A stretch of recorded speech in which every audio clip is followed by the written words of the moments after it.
Hey, welcome back to the K-Cup, episode 37. Today we have special guest Dale Mayeaux. He's a local CRE professional, and he's going to give us the lowdown on the local real estate market and tell us, what's going on here in Denham Springs and the surrounding area. So thanks for being here, Dale. We really appreciate it. Appreciate you taking the time out of your schedule and coming to share some insights with us in the commercial real estate world.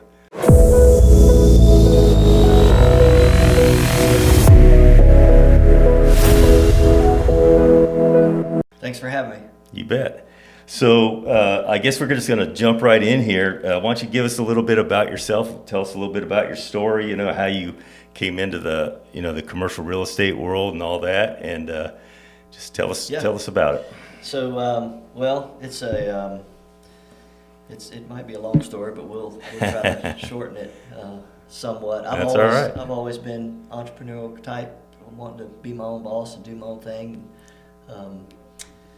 Back in the day, I've had the good jobs. I used to work for Coca-Cola. I worked for Coca-Cola pretty much out of high school, and worked for UPS and Centos, and so those good corporate jobs.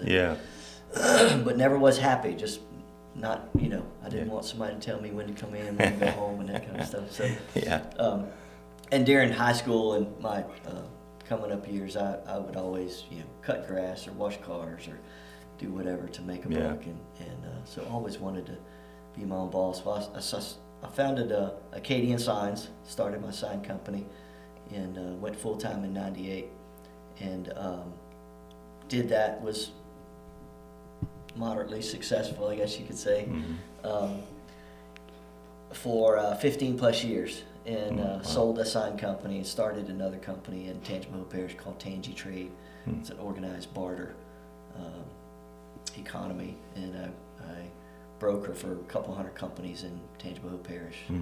Still today, I still have that company, but through that, you guys are familiar with BNI, I'm sure. So BNI has been a big part of my business, I guess, success, and so I was in a BNI here in Denham, Business Boomers, for those years in the sign company, and so when I started the company in Tangipahoa Parish, Tangi Trade, I knew I had to find a BNI group there. And so I called an old friend and said, "Hey, do we have BNI in Tangipahoa Parish?" And she said, we're just now trying to organize one. So that was, that's good time. Let's do it, So I was a charter member there at that BNI chapter in Hammond, and called Trade Winds chapter. And so through that, I met Stacy Levin. Stacy Levin's a residential real estate agent there with Keller Williams. And we hit it off, became good friends, and she was in the BNI, I was in BNI. We saw each other all the time, and one day it just hit me like a ton of bricks. I wonder if I could do real estate, and she said, "Yeah, you'd be great at it, you should do it." So that's kind of how that started. I don't know why I never thought about that prior to that. With my sign company, I worked with all the agents. I did all of D.R. Horton stuff. I did all of DSLD stuff. I was in that space really, but it never dawned on me that and so I did the online courses and finished up the course and took the test, and that's how I got into real estate. Well, I did residential and commercial in the beginning, sold a few houses, whatever, but realized right away that I didn't want to do residential. And so I made the switch pretty early on, about 6 months in probably, that I don't want to do residential. So I strictly do commercial, and I love it. I like connecting people, and it's been great. That was about 7 years ago. They say there's kind of a curve, or a period of kind of, I guess, a dip that you kind of go through with commercial. How did you weather that? It's a different animal, it really is, and having the other business, I guess, to kind of keep helped me you going. Bridge that. And I would say it's very difficult to just jump right into commercial without anything to sustain you along the way, because there are they can be few and far between deals. Yeah. You know, although the shovels are bigger, Yeah. but Yeah. they can be few and far between. So Yeah. having the other business and having sold my sign company helped me to, like you say, bridge that gap and be able to just kind of jump in. But Gotcha. fortunately for me, with the sign company, I had a lot of contacts. Yeah. And That's great. in the real estate world, your database is really Yeah, it matters. what matters. Yeah. For sure. And so, fortunately, I had Yeah. a good database to start with, and so So at I least just kind of all called back those, through my people. Yeah. yeah, all Yeah. those years of building contacts didn't That's go right. unwasted, wasn't wasted, if That's you will. right. Paid off. Yeah. Yes. Good deal. So what's your day-to-day look like now? That's a good question. My day to day. So I obviously have things that I need to do with Tangi Trade and brokering those deals, and so I guess I have those hats. Just they just kind of come on and off throughout the day. But today I was lead genning. So this morning at my office was doing phone calls and on the phone all morning.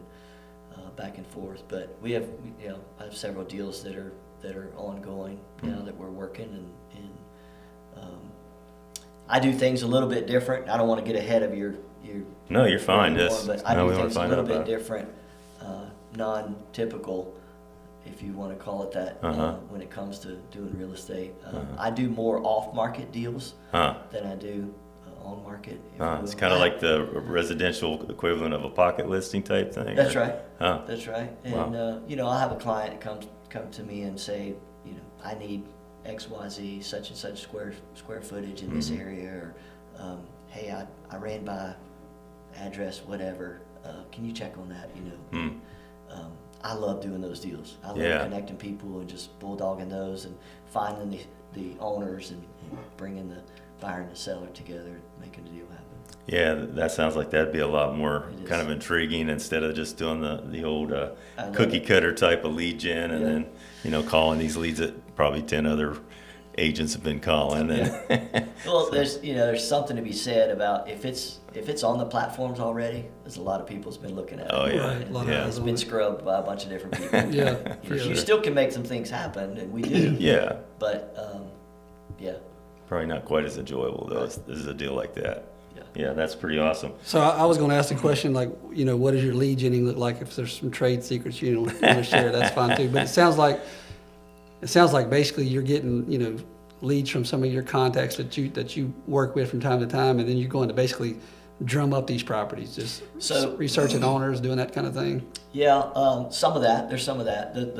What I was doing this morning, I do have quite a few listings, some land listings. We have some commercial buildings listed. We have a car wash listed in Walker, and some multifamily and some RV parks, and just a variety of listings, right? Yeah. So those are all on the platforms. We belong to all the platforms: LoopNet, Crexy, CoStar, LACDB, all those major platforms. And so anytime somebody goes through looking for properties, they'll click on it.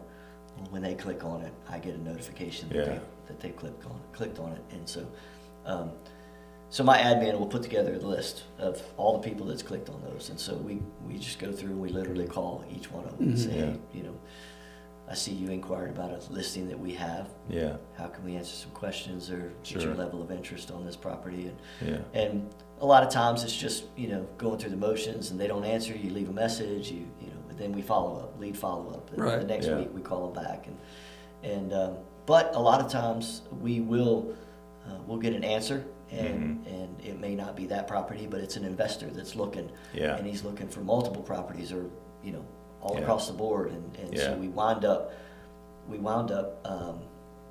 in a lot of cases acquiring additional contacts in our database Yeah. Yeah. from other investors through those listing leads. Yeah. See, and you said that the investor word, that's a demographic that as a Yes. contractor we want to find. That's right. But it's crazy how they do remain insulated to a degree. Like they reach out to commercial realtors, but it's hard for commercial contractors to just interface with an investor. Right. Like they're not as I guess, available. So Well, you don't see them in the spotlight necessarily. No, yeah, they move in different circles, and they're usually pretty private. So just to hear you say that they call you, kind of we get, we're already at what do you want to call it? Not jealous, but Well, there is we're smitten by that idea, Yeah, and we've made a lot of really good contacts. Yeah, envious, I guess was the word I was looking for. In the investor Yeah. world or in the investor that's great. sector, where Those are great contacts. they do. I mean, I know one thing that we see a lot of times, investors already have a building group, or there may be even a builder already. Yeah. But we've still come in contact with enough that don't have a builder, or Sure. or maybe their builder's super busy or whatever. So Yeah. looking to connect with those kind of people is something that we're always trying to do. Yeah, trying to crack the code on that, get them to call us. That's right. Yeah. Maybe we need to open up a commercial real estate wing of There you the go. company there. Or maybe that might just do it. have a guy on our podcast or something like That's that. right. We can do that too. Yeah, maybe that'll work. We can work that out. For sure. All right, cool. I did, you just hearing about you doing your day to day, it did pop into my mind, and I didn't have it on my outline, but I just wanted to pick your brain real quick because everyone's talking about it.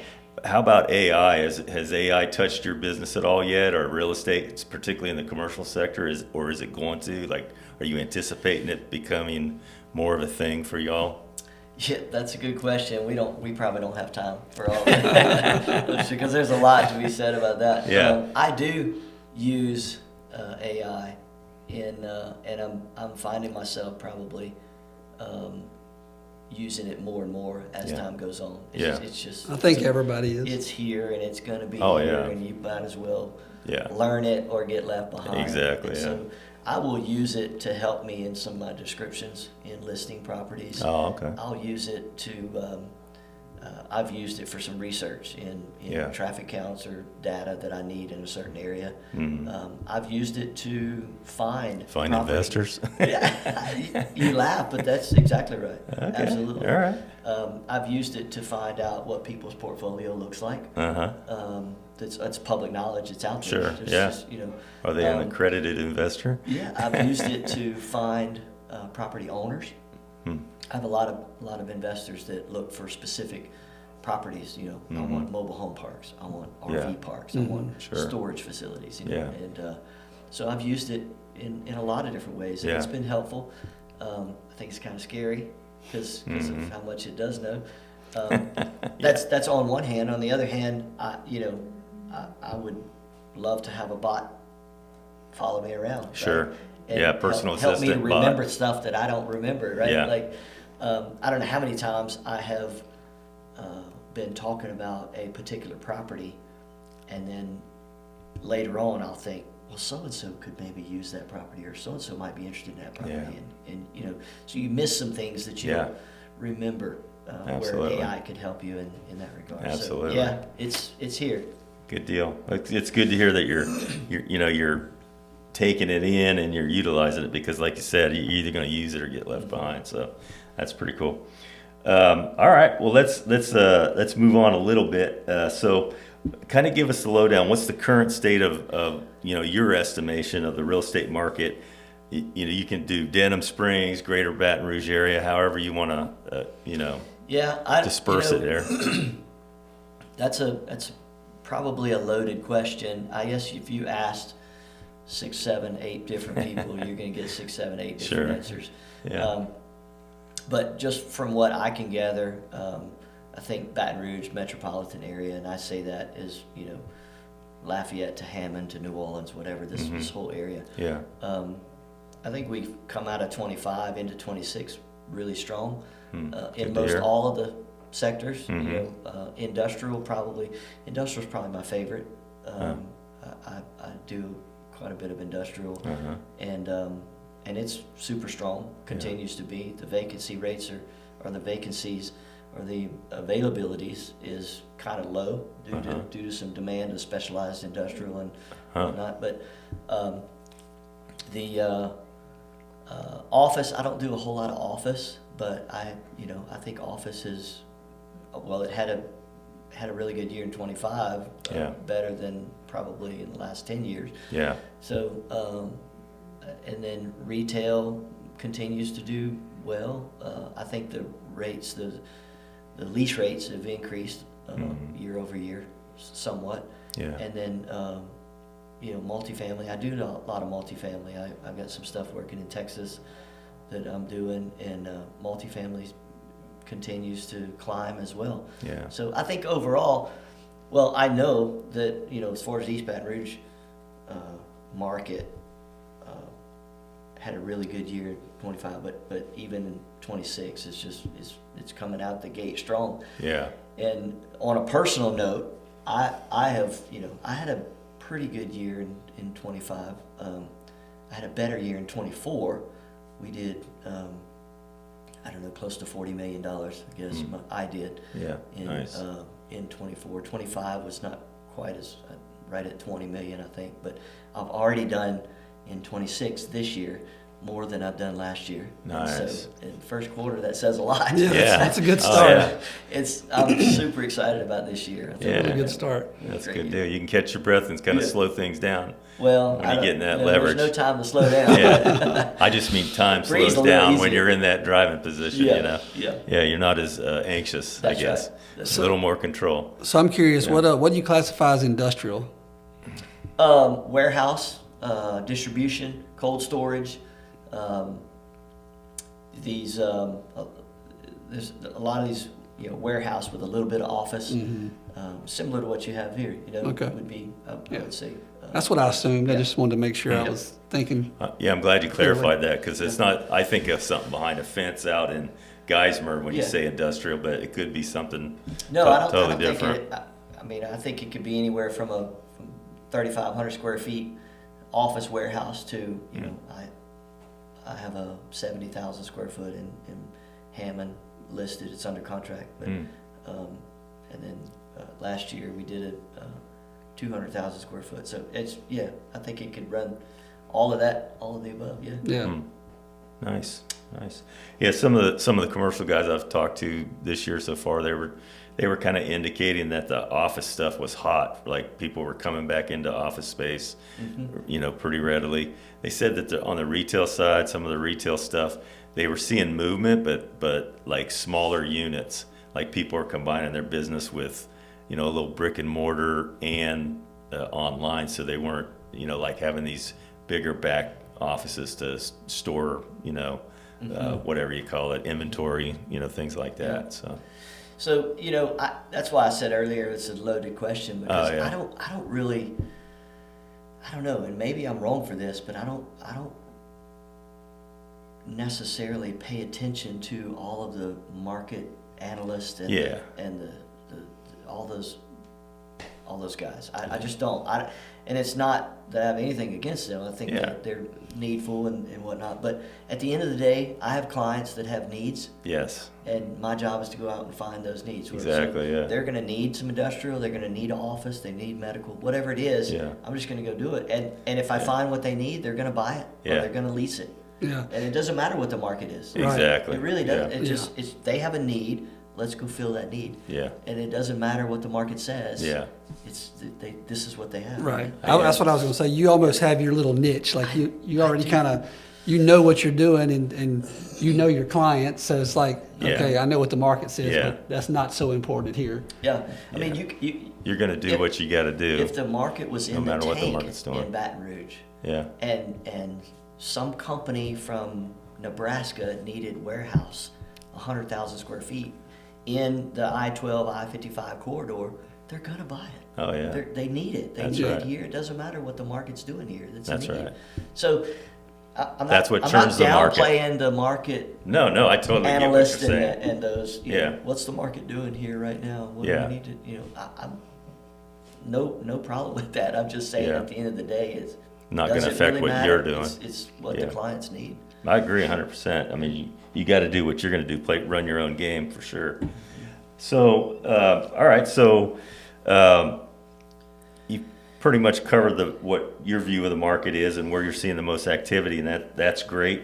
As far as the deal process goes, can you walk us through kind of like a typical what a typical commercial real estate or industrial deal looks like, and like length of time usually to get one closed, things like that? Just kind of give us a typical deal. So if there is such a thing as typical. There is not such a thing as a typical deal. You know, every deal in the real estate world is different. Yeah. Literally. And I have, you know, just quickly, I've had multi-million-dollar deals that I've gotten done in a matter of days. That's crazy. Yeah. Literally. And Yeah. I've had less than $1 million deals take.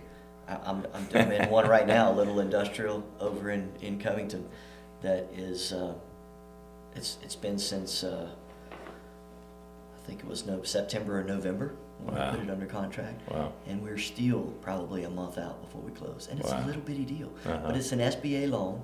And those SBA loans take forever. You're dealing Wow. with the government. You're dealing, working on their time schedule, and so Yeah. it's a little bitty deal, but it's taken a long time. And they've had hurdles along the way. It's just it's sort of ridiculous. But Yeah. And then I've done a multifamily deal where it was I think it was $6.5 million over in Gonzales that took us 10 days to close. Start to finish. Huh. So there's no real rhythm or rhyme to the deal, but Yeah. from our perspective, Yeah. you know, when we get the buyer and the seller to the table and they agree to a deal, we get it under contract. Yeah. There is a process. You know, you get Yeah. you know your due diligence period. You so much time to get a deposit in it. We do Nest Commercial. My admin put together what we call a flow chart, which helps the buyer and the seller keep up with the deal. Yeah. Right. So we know what's the next vital date. Yes. What's the next critical date? Right. That's you have correct. so many days to get your deposit in. You get so many days of due diligence. Okay. And we send these reports out that say, okay, you're coming up on the end of your due diligence. You get, or you get this much time to get this done or whatever. And so we try to keep that going and keep that flow chart on track for Yeah. them.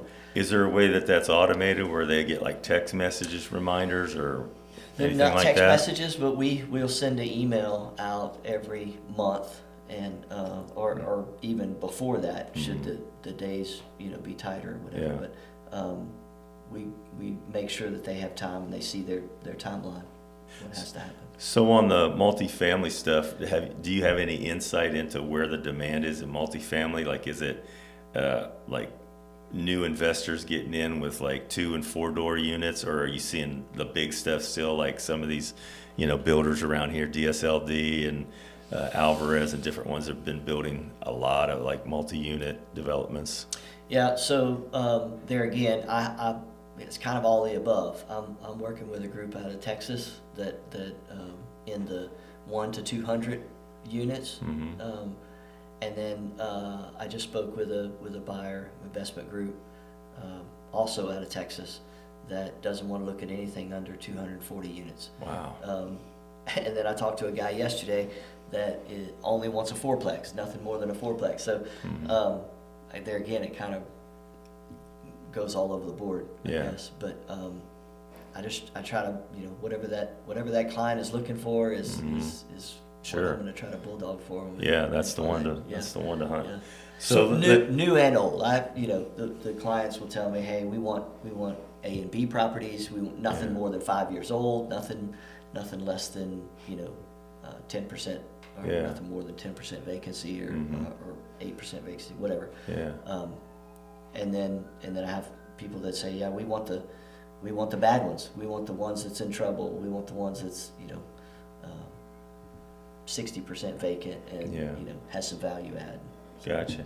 So I got a question. Yeah, go ahead. In those, just trying to figure out a little bit about how it works. Those companies that are calling you, are they calling like other commercial realtors, telling them the same thing, and whoever can bring this deal to us, that's who we looking to work with, or is it people that that you feel that they're feeling like you have everything that they need, and they're going to leave it up to you to go find those deals? Buyers are liars. Yeah, I wish it was like that. When I had to learn some stuff getting into the commercial real estate world. I had an idea, and I still have this idea.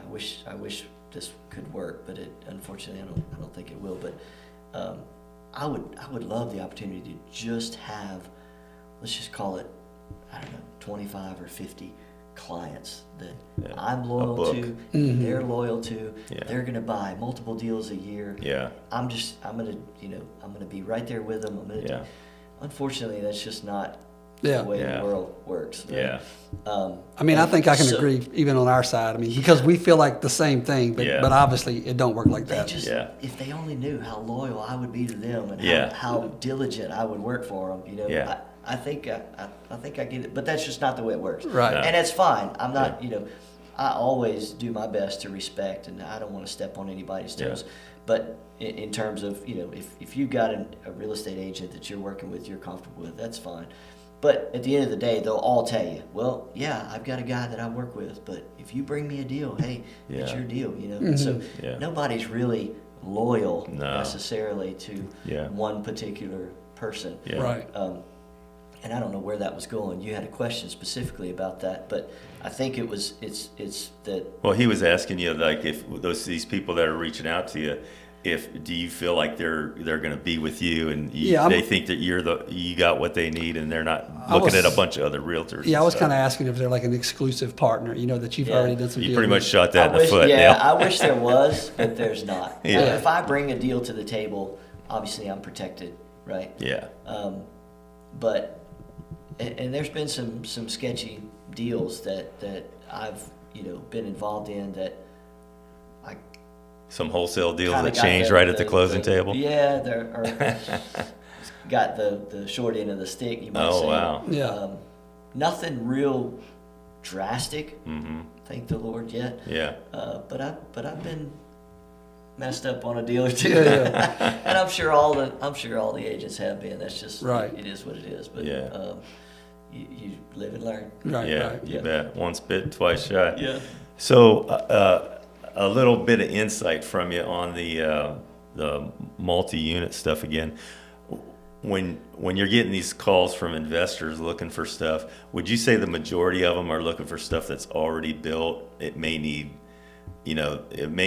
reno or not. I mean, as you kind of mentioned that they're looking for like a really low vacancy rate. So I'm thinking it's probably stuff that's not really ready for a reno necessarily. But would you say it's more people looking for that kind of stuff and less people wanting to actually go and buy land and build multi-units and hold it? Like, do those guys typically build and then they liquidate it, get rid of it, and then it's the person that buys it is the one that buys and holds? That's right. Okay. That happens more times than not. Yeah. See, I think our perspective is like when we're looking for investor developers, we're thinking we're going to find somebody out there that's going to, they're going to want to build a multi-unit or something like that, and they're going to buy it and buy the land, and have us build it and all that. But you're pretty much telling us that someone that's going to do that, they're going to want to get that thing on market fast and get rid of it, dispose of it, and go to the next one. Yeah. Stoa Group does that. Not Lee, but Ryan and those guys. They'll build it, get it leased up to a certain percentage or whatever, and then sell it off to a private equity group or a REIT or whatever. I would say more times than not, it's people that are looking for already built stuff. But I do have some clients that are looking for the land to build those, and even Stoa Group. If I've pitched a few pieces of land to them too, and but more times than not, it's people that want it already built and established. So would you say then, as a GC, if you're wanting to get into this kind of development stuff, instead of looking for the client, you kind of need to be the client? You kind of like to find a way to break into that development stuff and maybe do your first commercial development and kind of scale up to something larger like that? That's what, if you guys are wanting to get into the larger multifamily, then I would find a land deal, build it, stabilize it, sell it, and do another one. So So now that we got you on digital record, I got another question for you. We can cut this out if you want, but I'm curious. Like when I was a contractor back in the day, many moons ago, and I was also a real estate broker, had my own brokerage and all that in Colorado. But I would do deals with other investors and other realtors that they would go and buy lots in subdivisions, and a lot of times they would just give me a deed of trust or whatever, Yeah. and I'd take that to the bank, get my construction Yes. loan, build the spec home on it, and then I just whatever their markup was, like they bought it for 40. They'd say, look, when you build the house and sell it, I want 50 for it. Yeah. And they just give me the Yes. paper, and I'd go do it. Does that happen in Yes. commercial? Yes. It does. Hear that? Yes. See, that's where I think might be some opportunity, something like Yeah, that. you find somebody with deep pockets that Mhm. I think there has to be a relationship, a chemistry. Yeah. Right? There has to be some sort Some of a trust. and Mhm. you build a relationship. I don't think you just walk up to somebody and say, Yeah. "Hey, I'm a builder, and you got money, and let's do Yeah, a deal no, together." not quite that easy. But that's why I think it's important to do this kind of stuff and Yeah. to network and to Yeah, go to build these- trust. Go to these conferences and go to these seminars and Yeah. and find those people. Just rub elbows and, of course, praying along the way and having God orchestrate Sure, your yeah. steps, right? Put you Absolutely. in front of the right people. You bet. But yes, that happens. Yes, I Okay. would say a lot. Yeah. Yeah. That kind of helps with perspective. I mean, I think it kind of clarifies our perspective a little bit. Yes. So cool. All right. Well, let's go ahead and move on. We're picking your brain dry here, Dale. Won't be Ain't not much much He's a left. sharp guy. There He's ain't got much left. See, I'm saying the opposite. I'm saying he's got a lot left up there. So, what are some of the biggest challenges that you would say that currently right now with the way the market is, good or bad, whatever it is, just as clients come to you, what would you say the most common challenge that they're facing? Is it, like, for example, it seems to me like the banks have been, even though I know the rates have come down a little bit, it seems like they ain't been real, enthusiastic about lending money. And Yeah. so what would you say is, the challenges that you're facing really just to get these deals pulled together for most people, unless they're dealing with cash, Yeah. deep pocket stuff? Yeah, and there's a variety of different ways, I guess, or issues that 1031 money. I've done some 1031 deals, and those are easy and pretty easy to get Yeah. through. But yeah, the banks seem to be sometimes volatile on what they lend on. They can the board says, hey, we want to do more storage this week. And next week it's, okay, we don't want to do any more storage. We got enough Yeah. storage. We want to do mobile home parks, or we want to. Yeah. And so you don't know what they're thinking. You don't know how they're going to lend. And Yeah. so, yeah, sometimes we have to go through several institutions in order to get the deal done or whatever. But Yeah. other than that, I had thought about that when you sent me the list of things we were going to talk about, and I tried to really come up with a good answer. I don't, other than the typical challenges along the way, maybe some stuff through due diligence or Yeah. whatnot. I don't know that we have a ton of challenges. Other than what you just mentioned, the bank maybe, and some due diligence, and I guess it depends on the deal. If we're wrapping in a construction deal with land, and maybe that's some difficulties in putting all of that together and making that come together. But yeah, I can't think of a ton of challenges right now that would stop the deal. Yeah. Would you say that you're dealing more with private equity then than actual banks in these deals? Or is it 50-50? I mean, what percentage would you say is private money or groups, investment groups?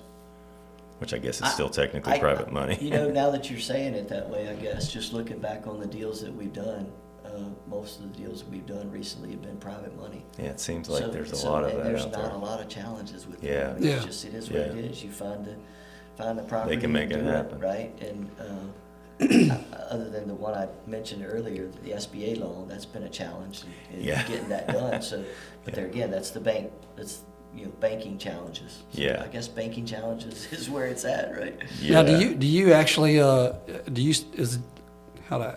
spend any time like connecting your buyers with lenders and that kind of thing, or they I usually do. you do? Yeah, Okay. I've tried to build a little database of lenders that I work with. I have specific lenders that I would send to for mobile home parks or RV parks. I have specific lenders that I would send to for land or I'd love to get that list. Yeah. Well, I mean, I know that you've spent some time, Yeah, I do. I go to lunch with a to few of lenders, them. Yeah. and they do tell you, like, we like to do this, we like to do that. Right. So it Just sounds like like you you said, kind of yeah. utilize the same thing. Like, Yes. you know some lenders who Yeah. like to do specific. Whatever product is hot, they just sell the snot out of it until they Till they get get overwhelmed with too it. much leverage. Yeah.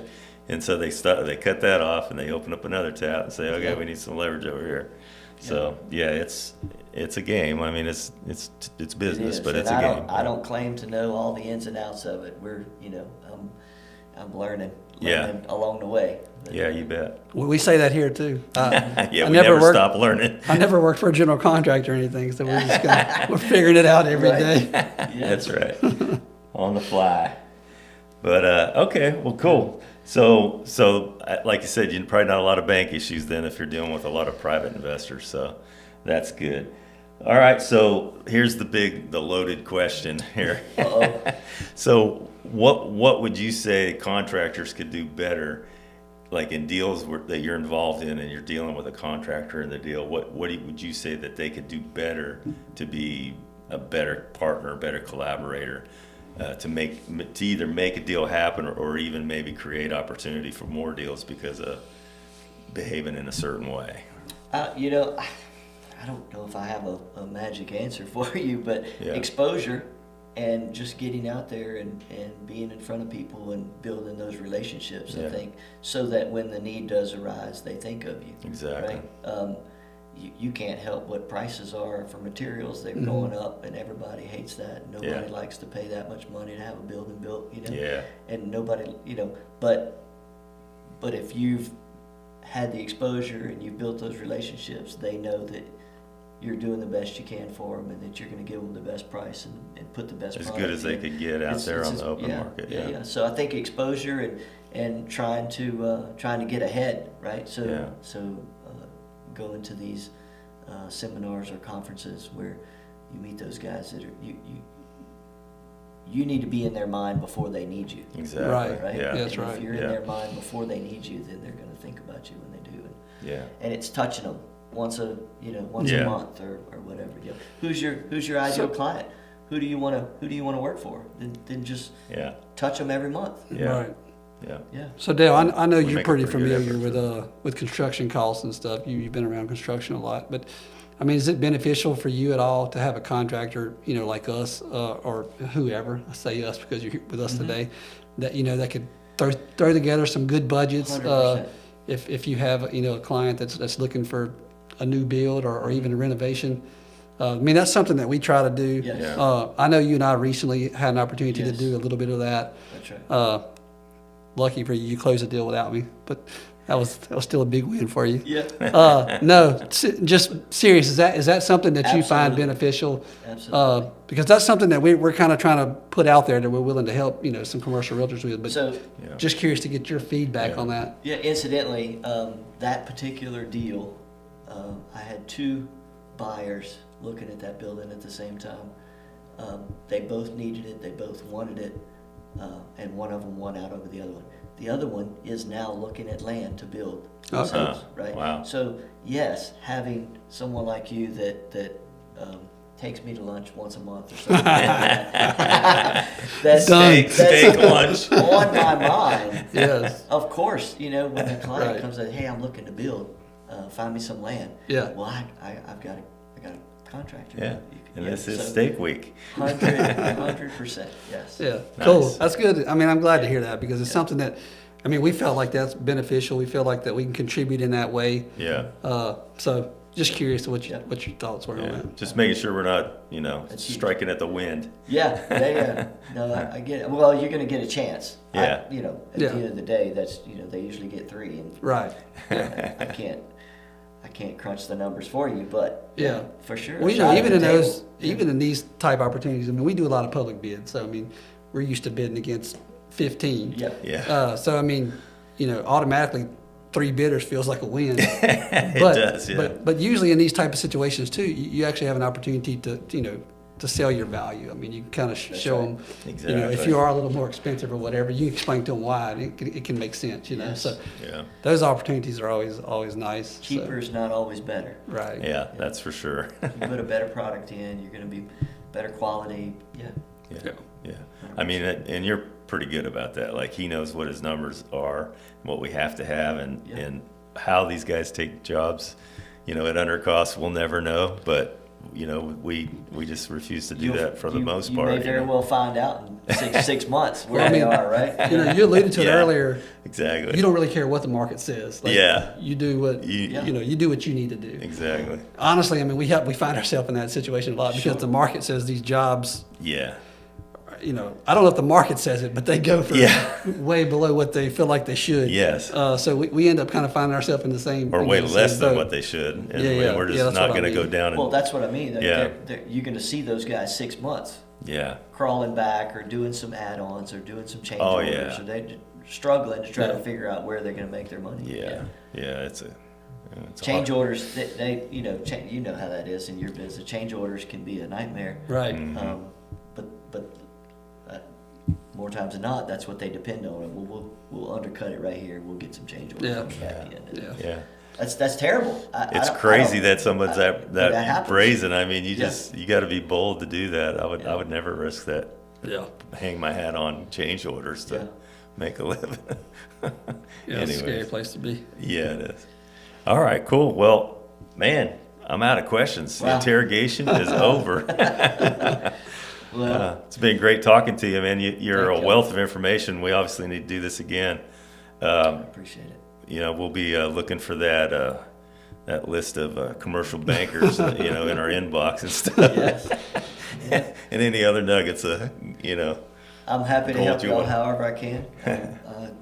Make myself available and So if people want to reach out to you, where can they find you at? I don't think you have do you have a physical office? I do have an office. Are you ever I have there? a big shop next to my house. You've been to my, Oh, okay. my shop, yeah. Yeah. And, I got it. I have an office in Denham here near Jubin Road, and then I have an office in Hammond. Huh. So I'm back and forth in those two offices. But no, this is pretty much my office right here. Yeah, your mobile office. 6030610. That's my cell. 225. Yeah.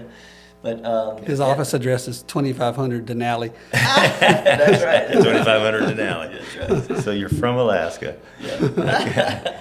All right. So again, tell the people who you are and what company you work with, what's your Yeah. brokerage name and everything, just so they know where to find you. Yeah, thanks you. Dale Mayeaux, Nest Commercial Group. We're 225-603-0610 is my cell phone. Nice. Happy to try to help however we can. I have an office in Denham, an office in Hammond. Okay. It's just myself, my admin, Stephanie Davis, and my son just recently got his license, and he's Right. wanting to join the team, but he's trying to work out that transition. Yeah. And he's- That law you was asking Yes, about. Yeah. that's right. Yeah, he wants to do commercial real estate too. But so, yeah, I don't have a website. I hang my license with Keller Williams. Okay. A website, I guess maybe I could get a website. I don't know. Mike would help, maybe not. I don't know. But at the end of the day, just reach out. I'm available and Okay. happy to help. All right. Good deal. We'll put your contact info in the show notes so that anyone checks out this episode, they can find you in there too. So, Thank you. so guys. any closing shots there, John? Yeah, no, appreciate you coming on, Dale. Yeah. Great guy. Yeah. We look forward to continuing to do some stuff with you. Thanks for coming on. Yeah. Really, really good show. A lot Yeah. of great information. Yeah. We appreciate it, man. Thank you so much. Thank y'all. All right. Let's go. That's a wrap.